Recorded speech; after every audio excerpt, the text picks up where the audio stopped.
అండి, welcome to Amaravati hub. ఈరోజు మనం ఇన్నర్ రింగ్ రోడ్, రాజధాని ఇన్నర్ రింగ్ రోడ్ గురించి డిస్కషన్ చేద్దాం. ఇది రాజధాని ఇన్నర్ రింగ్ రోడ్ అండి. ఈ రాజధాని ఇన్నర్ రింగ్ రోడ్డు 96.16 కిలోమీటర్స్ అండి. ఈ 96.16 కిలోమీటర్స్ అండి దీని ఇన్నర్ రింగ్ రోడ్డు. దీని విడ్త్ వచ్చేసి 75 మీటర్స్ అండి. 75 మీటర్స్లో 8 లైన్లుగా విభజించారు. ఈ 8 లైన్లలో 2 సర్వీస్ లైన్లు అటు ఇటు రెండు సర్వీస్ లైన్లు వస్తాయి. సర్వీస్ రోడ్డు ఉంటుంది ప్లస్ హైవే ఉంటుంది. 4 లైన్లు 8 లైన్లు. ఇది మొత్తం 75 మీటర్లు మినిమం ఉంటుంది. ఇది మొత్తం ఇన్నర్ రింగ్ రోడ్ అండి. ఇది Amaravati inner ring road. Amaravati రాజధాని నుంచి వచ్చే 27 రాజధాని రోడ్లని ఇది కలుపుతూ ఉంటుంది. అంతేకాకుండా విలేజెస్ 35 విలేజెస్ కవర్ చేస్తూ ఈ అమరావతి ఇన్నర్ రింగ్ రోడ్ని డిజైన్ చేశారు.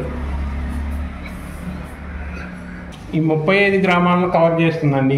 ఇది గుంటూరు డిస్టిక్లో హరిచంద్రాపురం, వైకుంఠపురం, వడ్లమాను, ఎండ్రాయి, అనంతవరం, కర్లపూడి, నెక్కల్లు, మోతడక, పెదపరిమి, తాడికొండ, కంతేరు, కాజ, చిన్నకాకాని, పెద్దపట్లపూడి, తొమ్మపాడి, నూతక్కి, రామచంద్రపురం మీదుగా ఇలా కృష్ణా డిస్టిక్లోకి వచ్చేస్తుందండి. కృష్ణా డిస్టిక్లో చోడవరం, పెనమలూరు, పోరంకి, గంగూరు,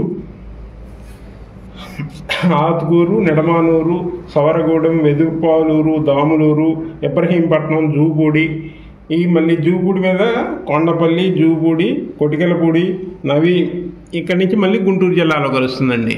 ఈ విలేజెస్ అన్నీ కవర్ చేస్తూ ఉంటుంది. దాదాపు 96 కిలోమీటర్లు అండి ఇది ఇన్నర్ రింగ్ రోడ్డు. ఇది కనెక్టివిటీ కూడా ఎక్కడి నుంచి 27 రాజధాని రోడ్లు కనెక్టివిటీ ఉంటుందండి. సిటీలో నుంచి రాజధాని నుంచి ఎటువైపు నుంచైనా ఇన్నర్ రోడ్డు ఎక్కేయచ్చు. ట్రాఫిక్లో ఇరుక్కోకుండా ఎటువైపు నుంచైనా 27 రోడ్లు కనెక్టివిటీ ఉండటం వల్ల ఎటువైపు నుంచైనా ఎటువైపు సిటీ మొత్తం వెళ్ళిపోవచ్చు. దాని గురించి ఇది డిజైన్ చేశారండి. అమరావతి ఇన్నర్ రింగ్ రోడ్డు మొత్తం విస్తీర్ణం 96.16 కిలోమీటర్స్ అండి. ఇది 75 మీటర్ల విడ్త్తో ఉంటుంది. ఇది మొత్తం 27 క్యాపిటల్ రోడ్స్ని కవర్ చేస్తూ ఉంటుందండి. క్యాపిటల్ రోడ్ నుంచి ఎటువైపు అయినా వెళ్ళిపోవచ్చు. ఈ 27 క్యాపిటల్ రోడ్స్ని కవర్ చేసుకుంటూ 35 విలేజ్లను కూడా కవర్ చేస్తుంది ఇక్కడ. ఈ 35 విలేజెస్ ఈ క్యాపిటల్స్ కలిపి, ఇంతేకాకుండా చుట్టూ ఈ ఇన్నర్ రింగ్ రోడ్డుకి సైకిల్ ట్రాక్లు, వాకింగ్ ట్రాక్లు కూడా వస్తాయి చుట్టూ. ఇంతేకాకుండా సిటీలో ఎక్కడ ట్రాఫిక్ అవ్వకుండా అన్ని వైపుల నుంచి కనెక్టివిటీ ఉంటుంది. సిటీ నుంచి ఇటు విజయవాడ, ఇటు అమరావతి రాజధాని, ఇటువైపు గొల్లపూడి, ఇవన్నిటికీ కనెక్టివిటీ ఉంటుందండి. మీరు ఇంకా ఇన్ఫర్మేషన్ మేము చెప్తాము త్వరలో. నెక్స్ట్ వీడియోలో మేము అనంతపురం అమరావతి ఎక్స్ప్రెస్ హైవే గురించి మీకు వివరిస్తామండి. Thank you. Please like, share, subscribe my YouTube channel. Thank you.